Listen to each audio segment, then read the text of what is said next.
Hi friend, good morning. आपके अपने channel study with freedom में आपका स्वागत है। और आज हम मध्यकालीन भारतीय इतिहास की श्रृंखला में गुलाम वंश के पार्ट 2 को पढ़ाने जा रहा हूं।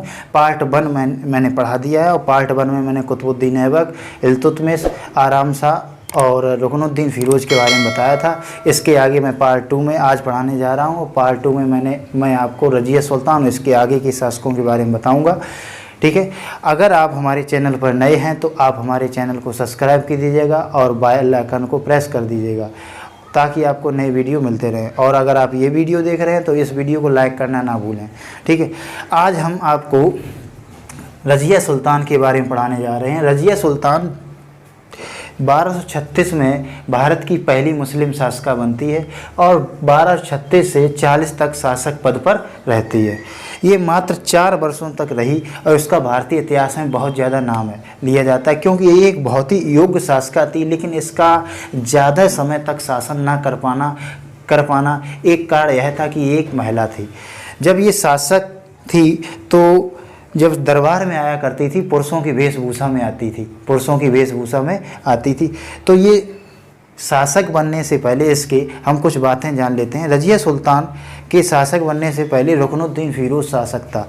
रुकनुद्दीन फ़िरोज़ एक योग्य शासक तो था लेकिन उसके शासन में कुछ विलासी व्यक्तियों का प्रभाव हो जाता है और उसके शासन की जो बागडोर होती है वो उसकी माँ शाह तुर्कान संभालती है।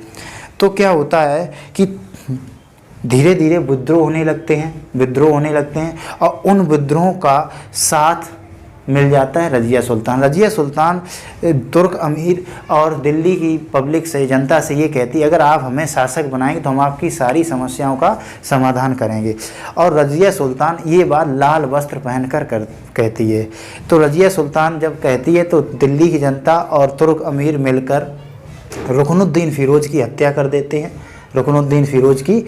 कर देते हैं और उसकी माँ शाह तुर्कान की भी हत्या कर देते हैं। और 1236 में रज़िया सुल्तान को गद्दी पर बिठाया जाता है। जब रज़िया सुल्तान 1236 में गुलाम वंश की शासका बनती है तो उसकी उपाधि उम्दत अल निस्वा की थी। उस उम्दत अल निस्वा की उपाधि धारण करती है। अपने शासन को अच्छा बनाने के लिए, अच्छा प्रशासनिक व्यवस्था करने के लिए, शासन की अच्छी प्रशासनिक व्यवस्था करने के लिए कुछ नए पदों का सृजन करती, नए पद बनाती है जिसमें वह मुख्य सेनापति मलिक हसन को नियुक्त करती है। मुख्य सेनापति पद पर मलिक हसन को नियुक्त करती है। इसके बाद लाहौर का गवर्नर इजुद्दीन कबीर अयाज खान को नियुक्त करती है। पूरा नाम है इजुद्दीन कबीर अयाज खान को। अमीर ए हाजिब, जो ये पद था अमीर ए हाजिब, ये इसका मुख्य कार्य होता था यानी शासक का सभी कारोबार संभालना, उनकी योजनाओं का संचालन करना और शिष्टाचार संबंधी सभी काम ये देखता था जो किले के अंतर्गत होते थे। अमीर ए हाजिब पद पर इख्तियारुद्दीन एल्तगीन को नियुक्त करती है। इख्तियारुद्दीन एल्तगीन अमीर ए हाजिब पद पर होने के बावजूद बदायूं का सूबेदार भी था। ठीक। तो क्या होता है, इसके बाद में वह भटिंडा का गवर्नर, भटिंडा का सूबेदार इख्तियारुद्दीन एल्तुनिया को नियुक्त करती है। और अमीर ए आखूर मतलब घोड़ों का प्रधान, अश्वशाला का प्रधान, तो अमीर ए आखूर पद पर जमालुद्दीन याकूत को नियुक्त करती है। गैर तुर्क था। तो बताया जाता, कुछ इतिहासकार ये कहते हैं जमालुद्दीन याकूत रज़िया सुल्तान से प्रेम करता था और रज़िया सुल्तान भी जमालुद्दीन याकूत से प्रेम करती थी। तो कुछ विद्वान ये कहते हैं इतिहासकार, जब रज़िया सुल्तान घोड़े पर बैठकर कहीं जाती थी तो जमालुद्दीन याकूत अपने हाथों से ही घोड़े पर रज़िया सुल्तान को बिठाता था और बाद में रज़िया सुल्तान जब वो वापस आती तो बाद में रज़िया सुल्तान को उतारता था। तो धीरे धीरे क्या होता है, शासन कर रही होती है तो इसके राज्य में विद्रोह होने लगते हैं, बहुत से विद्रोह को दबाती है। फिर भटिंडा का जो गवर्नर होता है इख्तियारुद्दीन अल्तुनिया, जो इख्तियारुद्दीन एल्तगीन के कहने पर विद्रोह कर देता है। इख्तियारुद्दीन एल्तगीन के कहने पर विद्रोह कर देता है। कौन? अल्तुनिया, भटिंडा का गवर्नर विद्रोह कर देता है। जब विद्रोह हो जाता है तो उस विद्रोह को दबाने के लिए रज़िया सुल्तान भटिंडा जाती हैं। लेकिन उस युद्ध में क्या होता है, विद्रोह में युद्ध होता है और युद्ध में रज़िया सुल्तान पराजित हो जाती हैं और बंदी बना लिया जाता है। बंदी बना लिया जाता है। बठिंडा के किले में अल्तुनिया कैद कर लेता है। इधर क्या होता है, दिल्ली में जो तुर्क अमीर जो होते हैं, तुर्कान चहलगानी चालीसा के सदस्य, वो इल्तुतमिश के तीसरे पुत्र जो रजिया सुल्तान का सौतेला भाई था, तीसरे पुत्र को मुइजुद्दीन बैराम शाह को शासक पद पर नियुक्त कर देते हैं। शासक पद पर नियुक्त कर देते हैं तो अल्तुनिया इधर रजिया सुल्तान को ये बात पता लगती है, तो रजिया सुल्तान अल्तुनिया से मजबूरी बस विवाह कर लेती हैं, मजबूरी बस विवाह कर लेती है। जब विवाह हो जाता है तो दोनों लोग मिलकर दिल्ली पर आक्रमण करते हैं, लेकिन सफलता नहीं मिलती है। जब सफलता नहीं मिलती है, दिल्ली पर आक्रमण करते हैं दोनों लोग मिलकर शासक अपना शासन वापस लेने के लिए, लेकिन सफलता जब नहीं मिलती है तो क्या होता है, जब वापस जा रहे होते हैं काफ़ी थक जाते हैं, सेना इनका साथ छोड़ देती है, तो एक पेड़ के नीचे आराम करने के लिए बैठ जाते हैं। जब पेड़ के नीचे आराम करने के लिए बैठ जाते हैं, वहीं पर कैथल नाम की जगह होती है, वहाँ पर कुछ डाकुओं द्वारा रजिया सुल्तान की हत्या कर दी जाती है, जो पंजाब कैथल में पड़ता है, वहाँ पर हत्या कर दी जाती है।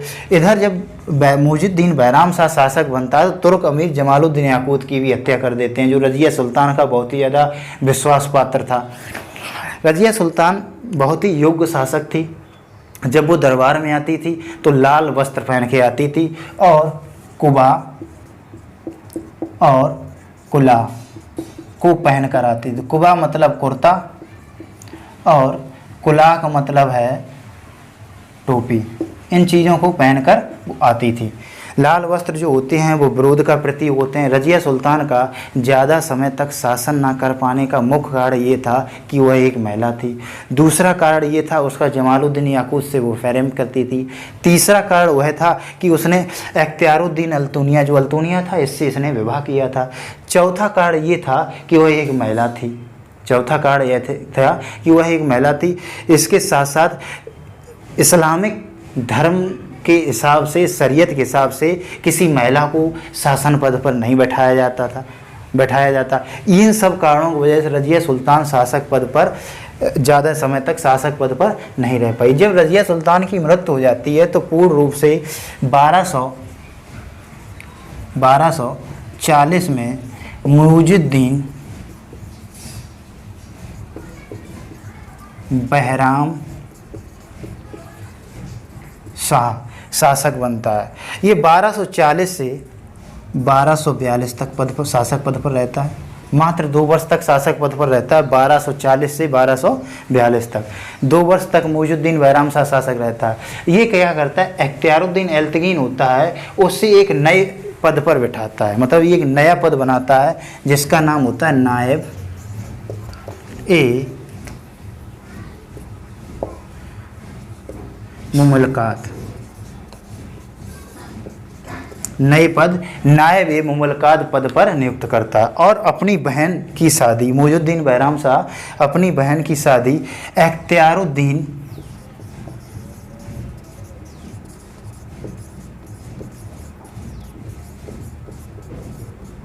इख्तियारुद्दीन एल्तकीन के साथ कर देता है। बाद में क्या होता है, मुइजुद्दीन बैराम शाह इख्तियारुद्दीन एल्तकीन की हत्या कर देता है।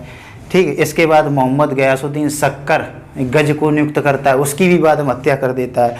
तो 1240 से 1242 तक ये शासक पद पर रहता है। जब शासक पद पर रहता है तो 2 वर्ष बाद क्या होता है, अलाउद्दीन मसूद शाह इसकी हत्या कर देता है, मुइजुद्दीन बैराम शाह की। मुइजुद्दीन बैराम शाह की अलाउद्दीन मसूद शाह हत्या कर देता है और गुलाम वंश की गद्दी पर बैठता है 1242 में। 1242 में बैठता है और 1246 तक, यानी मात्र ये भी 4 वर्षों तक शासक पद पर रहता है। ये कुछ ज़्यादा काम नहीं कर पाता है, इससे पद से हटवा दिया जाता है तुर्क अमीरों द्वारा। और अगला शासक बनता है कौन, नसरुद्दीन महमूद। नसरुद्दीन महमूद शासक बनता है। नसरुद्दीन महमूद 1246 से 1266 तक गुलाम वंश की गद्दी पर बैठता है। जब 1246 से 1266 मात्र 20 वर्षों तक शासक पद पर रहता है। और ये एक ऐसा शासक था, इसने तुर्कान चैलगानी जो 40 अमीरों का ग्रुप था, सदन था, जिसे चालीसा कहा जाता है, उन उस ग्रुप के लोगों की इसने अधीनता स्वीकार कर ली थी। बताया जाता है कि उनकी बिना मर्जी से, उनकी बिना राय से, उनकी बिना सलाह से कोई काम नहीं करता था। और उन जो चालीसा था उसमें प्रमुख जो था, चालीसा जो समूह था उसमें प्रमुख गयासुद्दीन बलबन था। गयासुद्दीन बलबन प्रमुख था। गयासुद्दीन बलबन क्या करता है, अपनी पुत्री की शादी नसरुद्दीन महमूद के साथ कर देता है, नसरुद्दीन महमूद के साथ करता है, जिसके उपलक्ष्य में नसरुद्दीन महमूद गयासुद्दीन बलबन को उलूग खां की उपाधि देते हैं। दिल्ली सल्तनत का पहला शासक ये ऐसा था, नसरुद्दीन महमूद, जो अपने जीविकोपार्जन के लिए, मतलब अपने जीवन यापन करने के लिए राजकोष से 1 रुपया नहीं लेता था। जो भी खर्चा होता था अपने जीवों, वो टोपियाँ सिलता था और दरियाँ सिलता था और सिलकर उन्हें बाज़ार में बेचता था और उन्हीं से अपना जीवन यापन करता था। ये दिल्ली सल्तनत का पहला ऐसा सुल्तान था जीविकोपार्जन के लिए राजकोष से 1 भी पैसा नहीं लेता था। इसकी मृत्यु 1266 में हो जाती है। नसरुद्दीन महमूद की मृत्यु 1266 में हो जाती है। 1266 में इसकी मृत्यु हो जाती है। जब मृत्यु हो जाती है तो अगला शासक गयासुद्दीन बलबन बनता है। तो गयासुद्दीन बलबन के बारे में पढ़ते हैं। गयासुद्दीन बलबन 1266 में शासक बनता है और 1287 तक शासक पद पर रहता है। जब ये 1266 में शासक बनता है तो सबसे पहले इसका कार्य यह चालीसा जिसे तुर्कान ए चहलगामी कहा जाता था, तुर्कान ए चहलगामी कहा जाता था, उसका दमन करता है। क्योंकि यह प्रारंभ में चालीसा का ही सदस्य होता है और इससे पहले के जितने भी शासक होते हैं उनका वध या उनकी हत्या, उन्हें पद से जो भी हटाया गया था वो चालीसा यानी तुर्कान चहलगानी के वजह से ही हटाया गया था। तो सबसे पहले ये 40 सरदारों का जो समूह होता है तुर्कान चहलगानी, उसे समाप्त कर देता है। समाप्त करने के बाद में यह लौह एवं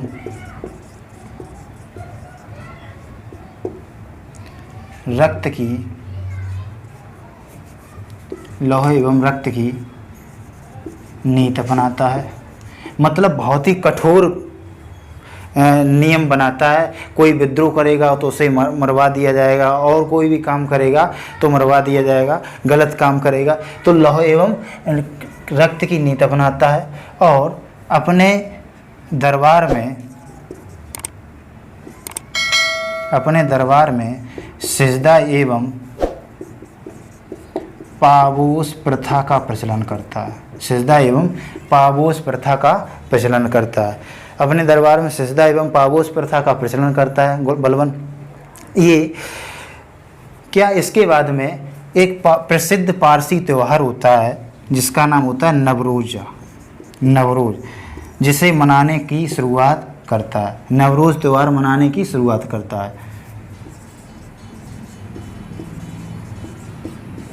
करता है। ठीक है। अब इसके बाद में इसके समय में जो विद्रोह होते हैं उन विद्रोह को ही दबा देता है, जिसमें सबसे मुख्य विद्रोह इसके समय का बंगाल का विद्रोह होता है। बंगाल का विद्रोह जो होता है, बंगाल में इसका दास तोगरेल खां होता है।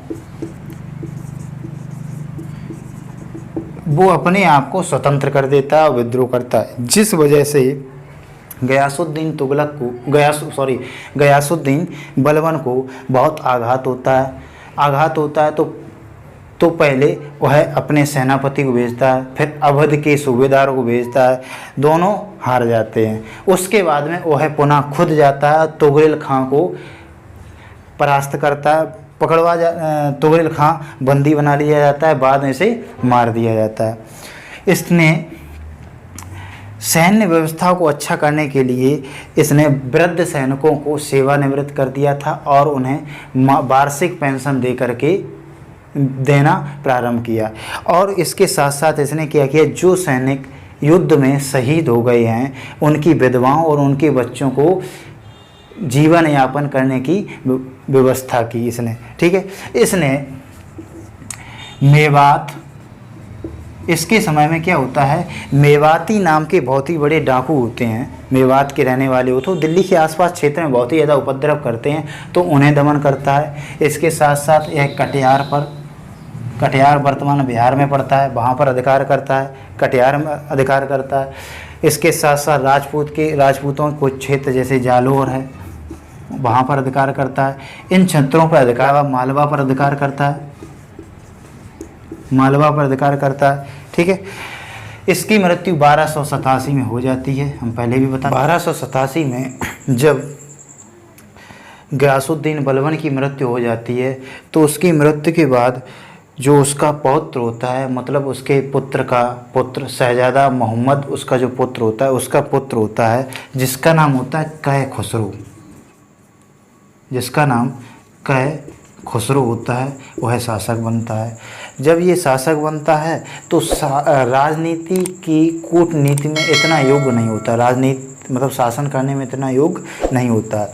तो इसका एक दिल्ली का सूबेदार होता है, दिल्ली का कोतवाल होता है, वो इसे षड्यंत्र करके हटा देता है, कै खुसरो को हटा देता है और उसके बाद में कैकूबाद को शासक बनाता है। कैकूबाद जो होता है ये भी बलबन का पौत्र होता है। जब ये शासक बनता है तो ये 17 वर्ष का होता है। लेकिन सबसे बड़ी बात ये क्या होती है कि ये शासक बनने से पहले इसे बाहर का इसने कुछ नहीं देखा होता है। ये पहले बहुत ही बंदिशों में रहा था, बंदिशों में से रखा जाता है, तो ये शासन की चलाने की से इतनी परख होती नहीं है। शासक तो बन जाता है लेकिन जो इसके शासन में जो कर्मचारी वर्ग के जो मंत्रिमंडल के लोग थे वो इसका बहुत फ़ायदा उठाते नाजायज़। तो कुछ समय बाद इसे लकवा मार जाता है, कैकूबाद को लकवा मार जाता है। लकवा मार जाता है तो जो मंत्रिमंडल के लोग होते हैं, कैकूबाद के जो अमीर वर्ग के लोग होते हैं, वो क्या करते हैं, कैकूबाद के 3 वर्षीय पुत्र शमसुद्दीन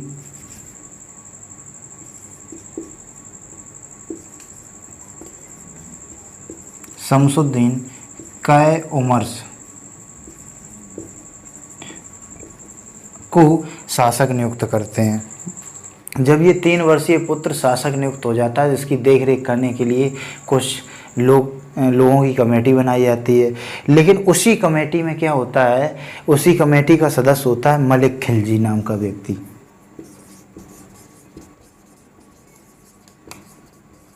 वो क्या करता है, मलिक खिलजी नाम का व्यक्ति जो होता है वो क्या करता है, कैकूबाद की हत्या कर देता है। उसके बाद में कैकूबाद के पुत्र शमसुद्दीन कै उमर्स की हत्या कर देता है और गुलाम वंश का अंत हो जाता है। जब गुलाम वंश का अंत हो जाता है तो ये मलिक खिलजी जो होता है जलालुद्दीन फिरोज खिलजी के नाम से खिलजी वंश की स्थापना करता है। ठीक है, अगर आपको मेरा वीडियो पसंद आया हो तो आप हमारे वीडियो को लाइक कीजिएगा। आप हमारे चैनल पर नए हैं तो हमारे चैनल को सब्सक्राइब कीजिएगा। जय हिंद, धन्यवाद।